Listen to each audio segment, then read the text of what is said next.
Hi everyone, welcome to my channel simply easy. My name is Priya और आज हम लोग करने वाले हैं क्लास 10 के ज्योग्राफी का चैप्टर नंबर 4 यानी कि एग्रीकल्चर के 50 एमसीक्यूज या मोर देन दैट। ओके, तो अभी हम लोग टाइम वेस्ट किए बिना ही हम लोग शुरू करते हैं अपने क्वेश्चंस एंड आंसर्स। लेकिन उससे पहले मैं आपको बताऊं कि देखो, टोटल हम लोग का तो 50 क्वेश्चंस होने वाला है या उससे एक दो ज़्यादा हो जाएगा। तो आपका एक काम है कि आप अपना स्कोर जो है वो देख लेना। मान लो कि अगर आपका स्कोर होता है 40 आउट ऑफ 50, मतलब 50 में से 40 आंसर्स आपके सही आए हैं, तो आप यही चीज़ कमेंट में लिख देना। ठीक है, तो इससे क्या होगा, that I will get to know कि हाँ, आपकी तैयारी कितनी अच्छी होके रखी है। ठीक है, चलिए हम लोग शुरू करते हैं हमारा फर्स्ट क्वेश्चन। आप एक काम करना, वीडियो को पॉज कर लेना, अपना आंसर जो भी है वो मन ही मन डिसाइड कर लेना जो भी है, एंड उसके बाद मैं जब आंसर्स बताऊंगी उसके साथ एक बार मिला लेना। ठीक, चलो। Okay, so our first question is about dash of India's population is engaged in agricultural activities. और मैं भी इसका आंसर बता देती हूँ। ऑप्शन नंबर ए, 2/3। कुछ बच्चे बोलते कि मैम ये गलत लिखा हुआ है, 2/3 नहीं होता है बेटा, 2/3 ही होता है। 1/3 बिल्कुल सही है, 2/3 होता है। ठीक है, दो भाग हम लोग बात करें, इसीलिए thirds is the correct one. Next, in which of the following regions in India intensive subsistence farming is practice? हमारे इंडिया के कौन से पार्ट में सब्सिस्टेंस इंटेंसिव सब्सिस्टेंस फार्मिंग जो है वो प्रैक्टिस की जाती है? एंड इसका करेक्ट आंसर है महाराष्ट्र। आपको क्या करना है पता है, आपको एक टेबल बना लेना है एंड टेबल में आपको ये करना है कि इंटेंसिव सब्सिस्टेंस फार्मिंग कहाँ पे होती है, प्रिमिटिव सब्सिस्टेंस फार्मिंग कहाँ पे होती है, प्लांटेशन या कमर्शियल फार्मिंग कहाँ पे की जाती है। मतलब यहाँ पे नाम लिख देना और यहाँ पे स्टेट्स या रीजियन करके ये जो टेबल बना लेना। उसके बाद आप इसको मतलब जब वन शॉट रिवीजन करोगे तब बहुत ज़्यादा हेल्प होगा आपका। Next, in which type of farming agriculture is practised on small lands? ठीक है, छोटे छोटे लैंड में की जाती है with the help of ancient time tools. And correct answer है प्रिमिटिव सब्सिस्टेंस फार्मिंग। ये बेसिकली सब्सिस्टेंस फार्मिंग यानी कि खुद के लिए ही अपना मतलब अपने लिए खाना तैयार करना बेसिकली। ठीक है, एंड ये लोग क्या करते हैं, छोटे छोटे लैंड में यहाँ पे ये लोग ग्रो करते हैं, जो भी उनका खाना वगैरह जो भी है, क्रॉप्स वगैरह ग्रो करते हैं। एंड किसके जरिए ग्रो करते हैं? वही पुराने मतलब अभी तो देखो आधुनिक समय में जो टूल्स वगैरह वो आ चुके हैं, वो नहीं, एकदम पहले के ज़माने में जो यूज़ किया जाता था, ठीक है, उन सारे टूल्स से ये लोग यूज़ करते हैं, मतलब एंशियंट टाइम टूल्स के जरिए फार्मिंग करते हैं। सो इसलिए ये क्या है, primitive subsistence farming. Next, which one of the following describes a system of agriculture where a single crop is grown on a large area? मतलब इनमें से कौन से सिस्टम ऑफ एग्रीकल्चर में हमको ये दिखाया जाता है कि एक ही तरीके का क्रॉप, सिंगल क्रॉप, मान लो अगर राइस है तो राइस ही होगा। ठीक है, ये बहुत बड़ा एक फील्ड होगा, तो यहाँ पे पूरा का पूरा राइस ग्रो करते हैं। मैं आपको प्रिमिटिव सब्सिस्टेंस फार्मिंग के आपको बारे में थोड़ा बताती हूँ। प्रिमिटिव सब्सिस्टेंस फार्मिंग में क्या होता है कि छोटे छोटे लैंड पे ग्रो किया जाता है, जिसको जितना ज़्यादा ज़रूरत होता है। अब देखो, थोड़ी सी जगह पे चावल ग्रो किया जाएगा, थोड़ी सी जगह पे दाल ग्रो किया जाएगा। ठीक है, बट अगर एक बहुत बड़े लैंड में अगर सिंगल क्रॉप ही अगर ग्रो किया जाता है, तो इसका मतलब क्या है कि वो खुद के खाने के लिए तो ग्रो नहीं किया जाएगा, वो बेचने के लिए ग्रो किया जाएगा। Isn't it? सो हमारा करेक्ट आंसर है क्या है, प्लांटेशन एग्रीकल्चर। या हम उसको अगर कमर्शियल एग्जाम्पल सॉरी ऑप्शन में देना तो हम लोग वो भी यूज कर सकते हैं। ठीक है, next, which one of the following is a rabi crop? इनमें से राबी क्रॉप कौन सा है? Yes, option number D, gram. Next, कहाँ गया? Okay, now which one of the following is a leguminous crop? इनमें से कौन सा जो है वो leguminous crop का एग्जाम्पल है? Yes, option number A, pulses. Next, which of the following methods has been changed depending upon the characteristics of physical environment, technological know-how and socio-cultural practice? इनमें से कौन सा मेथड जो है वो चेंज किया जाए? इनमें से कौन सी चीज़ का मतलब मेथड जो है वो सब चेंज होता रहता है? एंड अपना करेक्ट आंसर है option number C, cultivation. Next, which type of agricultural practice is famous in northeastern states like Assam, Meghalaya, Mizoram and Nagaland? इन सारे जगह पे कौन से तरीके का एग्रीकल्चर प्रैक्टिस जो है वो बहुत ज़्यादा किया जाता है? यस, ऑप्शन नंबर ए झूमिंग कल्टीवेशन, या इसको झूम कल्टीवेशन भी बोला जाता है। ठीक है, चलो, या इसको स्लैश एंड बर्न एग्रीकल्चर भी कहा जाता है, बट यहाँ पे देखो मैंने यहाँ पे स्प्लैश एंड बर्न लिखा है, सो दैट इज वाई यहाँ पे नहीं होगा। अगर मैंने यहाँ पे स्लैश अगर लिखा होता तो आप बोल सकते थे कि हाँ मैम बोथ का अगर ऑप्शन है तो आप बोथ कर सकते थे, बट स्प्लैश तो बिल्कुल नहीं होगा, है ना। Next, important crops like paddy, maize, jowar, bajra, etc. are grown during which of the following seasons? इनमें से कौन से सीजन में ये सारी चीजें ग्रो की जाती है? And the correct answer is option number C monsoon. अरे पेन को क्या हो गया? हाँ, ऑप्शन नंबर सी मॉनसून। ठीक है, फिर next question, which one of the following is announced by the government in support of a crop? And the correct answer is minimum support price, जिसको हम बोलते हैं MSP, यानी कि जो फार्मर्स होते हैं उनको एक ऐसा मिनिमम अमाउंट में उनसे वो सारी चीज़ें लेते हैं जिससे कि उनका भी नुकसान ना हो और गवर्नमेंट भी उसको आराम से वो उनके पास से खरीद सकता है। ठीक है, next, aus, aman, boro are types of which crop? Yes, option number A, paddy. Next question, which of the following is a staple food crop of the majority of the people in India? India के majority people का staple food crop क्या है? And the correct answer is option number C, rice. कुछ लोग यहाँ पे wheat भी बोलते हैं, नहीं बच्चा rice होगा। ठीक है, majority की बात की जा रही है। Okay, for irrigation most of the Indian farmers depend on dash, मतलब किस पे डिपेंड करते हैं इरीगेशन के लिए? हालांकि अभी बहुत सारे कैनल्स वगैरह बना दिए गए हैं, बट अभी भी लोग ना मॉनसून पे डिपेंडेंट है, बारिश पे अभी भी डिपेंडेंट है। Next, identify the correct reason for the low production of jute. अभी देखो जूट का प्रोडक्शन बहुत कम कर दिया गया है, इजंट इट? तो इनमें से कौन सा ऑप्शन जो है सही है कि क्यों इसका प्रोडक्शन जो है वो कम कर दिया गया है? And the correct answer is option number C, losing its market value to synthetic fibres. अभी आजकल इतने सारे जो आर्टिफिशियल फाइबर्स जो है वो इतने ज़्यादा मिलने लगे हैं, इसीलिए इसका प्रोडक्शन जो है बहुत ही कम कर दिया गया है। अगर आप बोलोगे कि मैम ये needs well drain fertile soil, बेटा इसके लिए इसका लो प्रोडक्शन जूट कम नहीं होता है बेटा, ठीक है ना। और जूट का डिमांड बढ़ गया है, जूट का अगर डिमांड बढ़ गया है तो फिर उसका प्रोडक्शन कैसे कम होगा? फिर आप यहाँ पे बोले कि jute mills not technically advance, बेटा ये भी कोई रीज़न नहीं है। सो अपना करेक्ट रीज़न क्या है? वो आजकल जो है सिंथेटिक फाइबर्स जो है बहुत ज़्यादा मार्केट में आ चुके हैं। Next question, which of the following is जायद क्रॉप? इनमें से कौन सा जो है मतलब is an example of Zayed crop? Is an example of Zayed crop. ठीक है, and the correct answer is option number D, all of the above. ये वाटरमेलन, क्यूकम्बर, जो वेजिटेबल्स जो होते हैं ना, ये सारे के सारे जायद क्रॉप के ही एग्जाम्पल हैं। जायद क्रॉप क्या होता है? वो खरीफ क्रॉप एंड रबी क्रॉप के बीच में देखने एक टाइम पीरियड होता है ना, जब क्या लगाएं उस समय के लिए छोटा सा एक टाइम स्पैन होता है, वहाँ पे जायद क्रॉप्स का इस्तेमाल किया जाता है, मतलब उगाए जाते हैं। Next, name the important jowar producing state. आपको ये जो राइस, जोआर, मिलेट्स जो आपके दिए गए हैं ना, इसका भी एक टेबल बना देना है।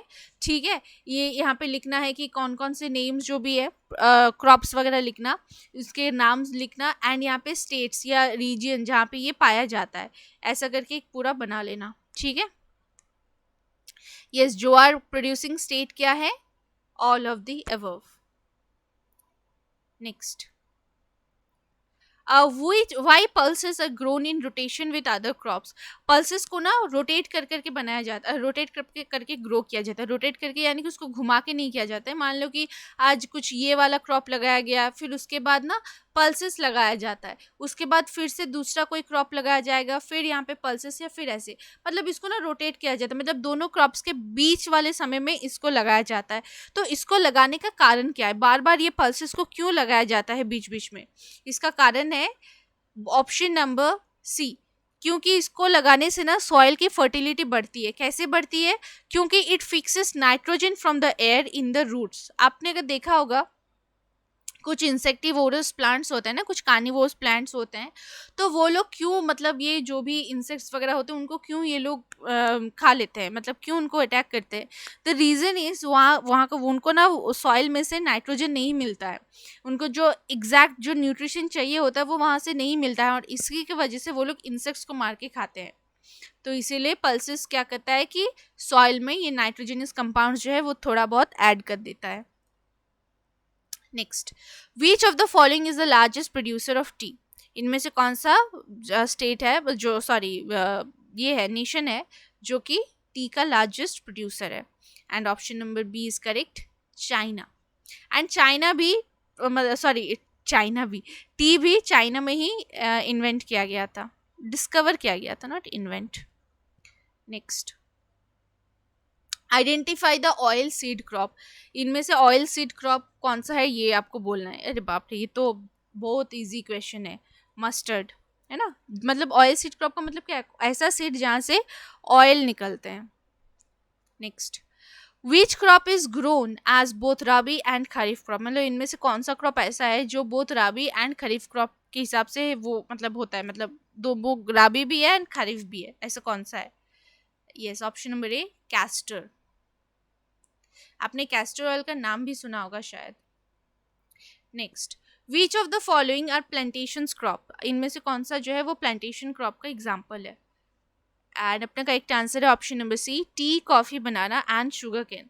अब आप बोलोगे कि मैम बनाना कैसे हो रहा है? बेटा बनाना हो रहा है क्योंकि देखना बहुत जगह पे बनाना चिप्स वगैरह वहाँ पे अब ये की जाती है। So banana is an example of plantation crop. Sugarcane का इस्तेमाल करके चीनी, गुड़ वगैरह बनाया जाता है, तो शुगर केन भी एक प्लांटेशन क्रॉप ही है।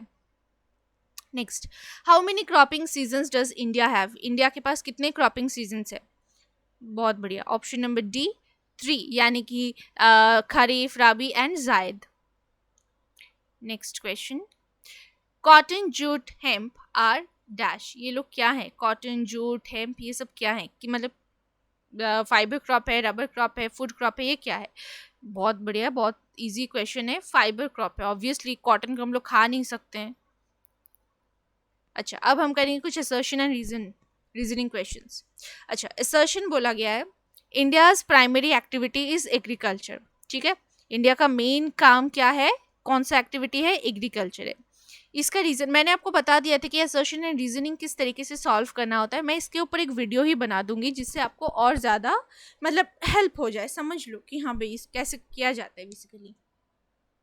चलो, एंड रीजन बताया गया है 2/3 of its population is engaged in agricultural activities, right? And इसका करेक्ट आंसर होगा option number A, that both assertion and reason are true and reason is the correct explanation of assertion। अच्छा, ये कैसे हो गया? अच्छा देखो, असर्शन क्या बोला गया कि इंडिया का प्राइमरी एक्टिविटी क्या है? एग्रीकल्चर। हाँ बिल्कुल, बहुत सही है, ठीक है। एंड इसका रीज़न बताया गया है कि 2/3 जो पॉपुलेशन है ना वो एग्रीकल्चरल एक्टिविटीज़ में इंगेज्ड है। यानी कि देखो, अगर ज़्यादा से ज़्यादा लोग इंगेज्ड रहेंगे तो इसका मतलब वो उसका प्राइमरी एक्टिविटी ही हो जाएगा इंडिया का, इजंट इट? तो इसीलिए अपना ए जो है, ए आंसर ही सही है। That both assertion and reason are true and R is the correct explanation of A.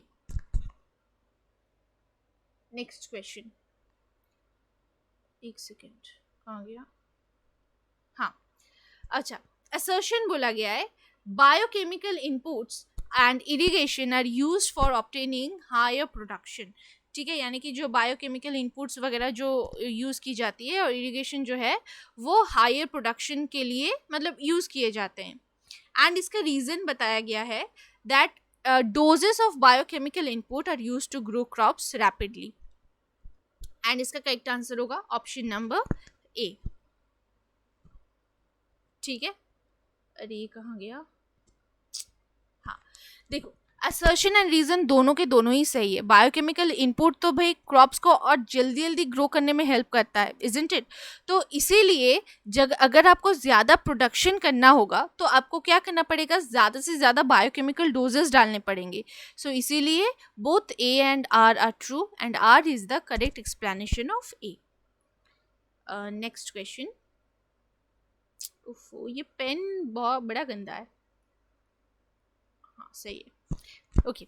Assertion फिर से बोला है that crops are grown depending upon the variations in soil climate and cultivation practices. चलो बढ़िया है, ठीक है, समझ में आ गया. एंड रीजन बताया गया that crops are grown according to availability of water. अच्छा, इसका करेक्ट आंसर होगा ऑप्शन नंबर बी, यानी कि both assertion and reason are true but R is not the correct explanation of A. ऐसा क्यों? पहली बात है, देखो असर्शन सही है कि नहीं that crops are grown depending upon the variations. हाँ भाई बिल्कुल सही है. रीजन बताया गया है कि crops are also grown according to availability of water, ये भी सही है. बट रीजन तो असर्शन का करेक्ट एक्सप्लेनेशन ही नहीं हुआ, इजंट इट? हाँ ये भी सही है और ये भी सही है, बट ये इसका करेक्ट एक्सप्लेनेशन बिल्कुल भी नहीं हो रहा है. इसका कोई रीज़न बन रहा है क्या? अगर हमको ये पूछा जाए कि क्यों मतलब क्रॉप्स जो है डिपेंडेंट है सॉइल क्लाइमेट पे, तो हम क्या बोलेंगे? क्योंकि क्रॉप्स जो है वो जहाँ पे वाटर मिलती है उसके बेसिस पे भी मतलब क्रॉप्स वहाँ पे ग्रो की जाती है. इस कोई रीज़न तो बना ही नहीं. But yes both are true but R is not the correct explanation of A. चलो नेक्स्ट क्वेश्चन. अच्छा, अब आपको इसको सीक्वेंस में अरेंज करना पड़ेगा. मतलब 1 2 3 4 है. अब आपको देखना है कि कौन सा पहले क्या आएगा. ठीक है, चलो मैं आप पॉज कर लो, मैं इसका आंसर बता देती हूँ. इसका करेक्ट आंसर होगा ऑप्शन नंबर डी 2 4 3. अरे why I can't draw here? What happened all of a sudden?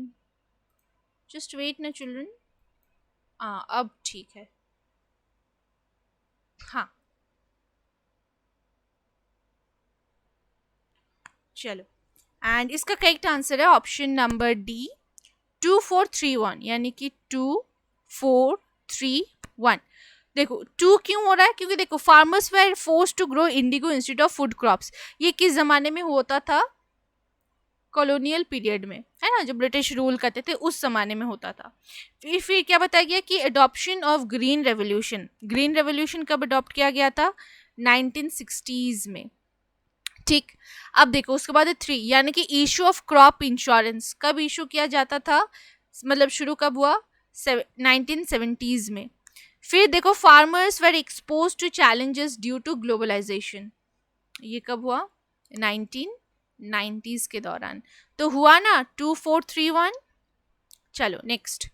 Dash is a scheme introduced by the government of India for the benefit of the farmers. इसका answer क्या होगा? Option number A, Kisan credit card. Next, which crop is known as poor man's meat. ये थोड़ा अलग question मैंने यहाँ पे दिया है, आपकी बुक का नहीं है, बट इसका मतलब थोड़ा एक्स्ट्रा नॉलेज. ठीक है, इसका करेक्ट आंसर होगा ऑप्शन नंबर ए, पल्सेस. ठीक है, पल्सेस की प्रोटीन की मात्रा यहाँ पे बहुत ज़्यादा होती है एंड इसीलिए pulses. Next, dash is the type of farming which is done on a large scale and aim to provide raw materials for industries and for exports. इसका आंसर क्या होगा? Option number B, commercial farming. Obviously नाम से समझ में आ रहा है commercial, यानी कि कमर्स के लिए इसको यूज़ किया जाता है. राइट, तो यहाँ पे क्या होता है कि ये बहुत बड़े लैंड में इसको फार्म किया जाता है. एक ही सिंगल क्रॉप यहाँ पे बनाया जाता है, ग्रो किया जाता है, एंड उसी को फार्म मतलब जो बड़े बड़े इंडस्ट्रीज होते हैं वहाँ पे रॉ मटेरियल के हिसाब से भेजा जाता है. जैसे कि शुगर केन, ये जैसे हम लोगों ने पढ़ा ना प्लांटेशन क्रॉप जो था वही same. Next, what term does describe the system of agriculture where a single crop is grown on a large area? वही सेम क्वेश्चन थोड़ा सा हट के यहाँ पे अलग दे दिया है मैंने, एंड इसका करेक्ट आंसर होगा option number D, plantation agriculture. ठीक है, देखो क्वेश्चन हालांकि सेम ही है, मतलब आंसर सेम ही आ रहा है बट क्वेश्चन डिफरेंट है. Next, Which one of the following is not a leguminous crop? इनमें से कौन सा leguminous crop नहीं है? पहले वाले क्वेश्चन में हम लोगों ने पढ़ा था कि पल्सेस जो है वो एक लेग्यूमिनस क्रॉप नहीं है. अब हम पढ़ेंगे कौन सा नहीं है? बाजरा नहीं है. ठीक है, bajra is not a leguminous crop because it's a millet. Okay, dash is known as pearl millet. इनमें से किसको पर्ल मिलेट कहा जाता है? Option number A, bajra. Okay, next question. Which is the other, sorry, what is the other name of primitive subsistence farming? Primitive subsistence farming का अलग एक दूसरा नाम क्या है? Slash and burn agriculture. Slash and burn agriculture क्यों? क्योंकि एक छोटे से एक लैंड होता था, यहाँ पे जो भी ग्रो किया जाता था, सॉरी जो भी जो भी ग्रासेस वगैरह थे या जो भी है श्रब्स हर्ब्स जो भी थे, यहाँ पे इनको ऐसे कट कर दिया जाता था, ठीक है। उसके बाद यहाँ पे आग लगा दिया जाता था, फिर ये जगह जब साफ हो गया यहाँ पे ग्रो करते थे। Next, which of this is a जायद क्रॉप। यहाँ पे जायद क्रॉप का एक एग्जाम्पल फिर से यहाँ पे पूछा गया है and the correct answer is cucumber.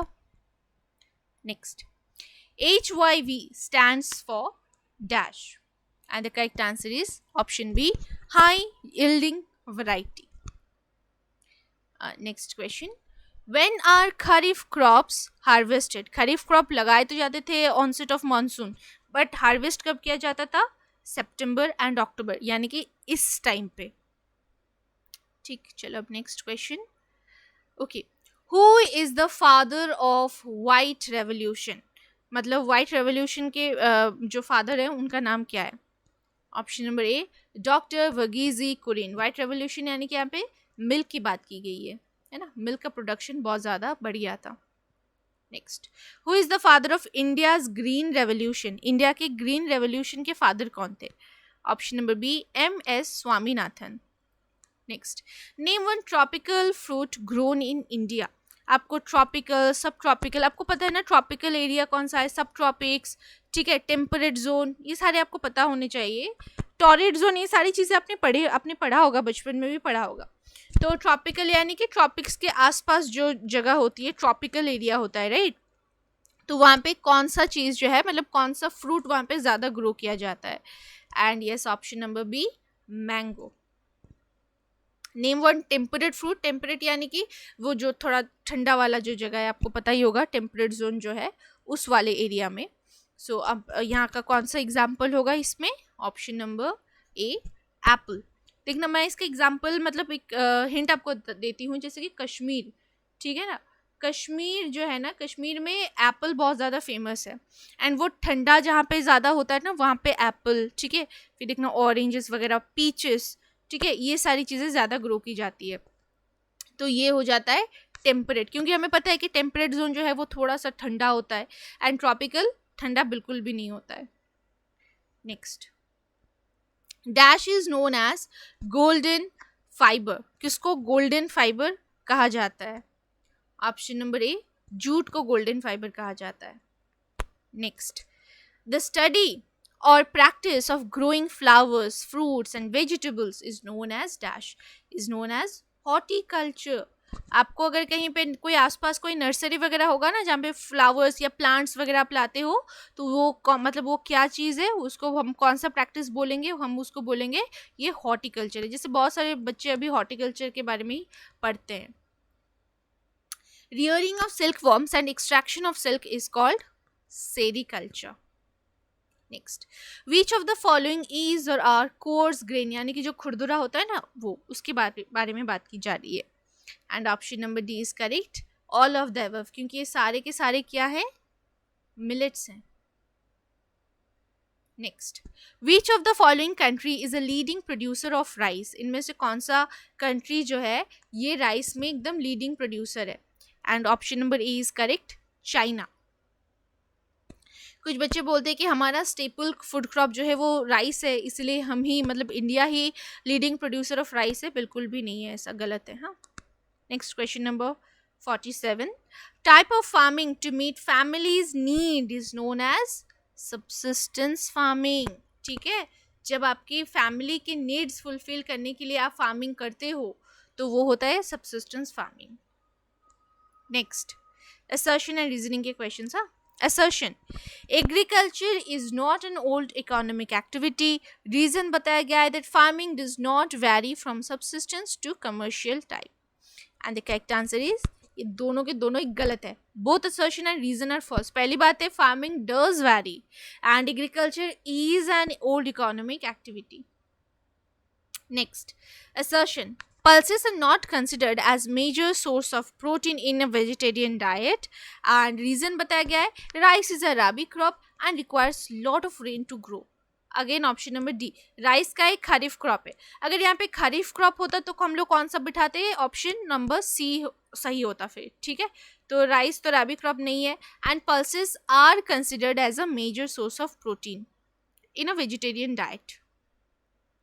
Next, sustainable agriculture aims to provide food and livelihood for present and future generations. ठीक है, and reason क्या बताया गया है, that different countries and societies are observing strict environmental standards and developing advanced technologies in the field of agriculture. And इसका correct answer होगा option number ए, यानी कि दोनों के दोनों ही सही है। एंड रीजन जो है ये ए का सही एक्सप्लेनेशन है। मैं बता देती हूँ अच्छे से, ये तो समझ में आ गया, असर्शन जो है वो बिल्कुल ही सही है, ठीक है। क्योंकि सस्टेनेबल डेवलपमेंट सस्टेनेबल एग्रीकल्चर किस चीज़ पे फोकस करता है, to provide food and livelihood for present and future generations, है ना। एंड रीज़न क्या बताया गया कि बहुत सारी जो कंट्रीज़ हैं, सोसाइटीज़ हैं, वो अभी देख रहे हैं जो स्ट्रिक्ट इन्वायरमेंटल जो स्टैंडर्ड्स हैं ना, ठीक है, वो सारी चीज़ें वो देख रहे हैं कि टेक्नोलॉजी की वजह से क्या चीज़ें हो रही है। एंड उनको लगता है कि नहीं, हमें जो है अब सस्टेनेबल एग्रीकल्चर करना चाहिए। एंड इसी के वजह से सस्टेनेबल एग्रीकल्चर एम करता है कि हमारे फ्यूचर के जनरेशन को भी खाना वगैरह मिलता रहे, ठीक है ना। नेक्स्ट क्वेश्चन 51, एक एक्स्ट्रा क्वेश्चन है यहाँ पे, okay. Now plantation has an interface of agriculture and industry, ठीक। एंड रीज़न क्या बताया गया है, that plantation is a type of commercial farming, a single crop is grown on a large scale. इसका answer क्या होगा, ऑप्शन नंबर ए। यानी कि देखो बोथ असर्शन एंड रीजन जो है दोनों के दोनों सही है। That plantation has an interface, interface यानी कि connection between what, between agriculture and industry, right. And इसका रीज़न क्या बताया गया है कि प्लांटेशन एक ऐसा कमर्शियल फार्मिंग है जहाँ पे एक सिंगल क्रॉप जो है वो ग्रो किया जाता है एक बहुत बड़े एरिया में, ठीक है। कमर्शियल फार्मिंग है, कमर्शियल फार्मिंग से ही हमको समझ में आ रहा है कि हाँ, अगर ये कमर्शियल फार्मिंग है तो ऑब्वियसली प्लांटेशन का एक एग्रीकल्चर एंड इंडस्ट्री के बीच में एक कनेक्शन इस्टेब्लिश किया जाता है, ठीक है, करता है। So option number A is correct. So we have done 51 questions and answers. अब आप बताओ कि आपका स्कोर क्या था। And thank you so much for watching this video. अगर वीडियो अच्छा लगा, अगर थोड़ा सा भी हेल्प हुआ, तो make sure you like this video, share as much as you can, and let's not forget to subscribe the channel. So bye bye children, take care all of you.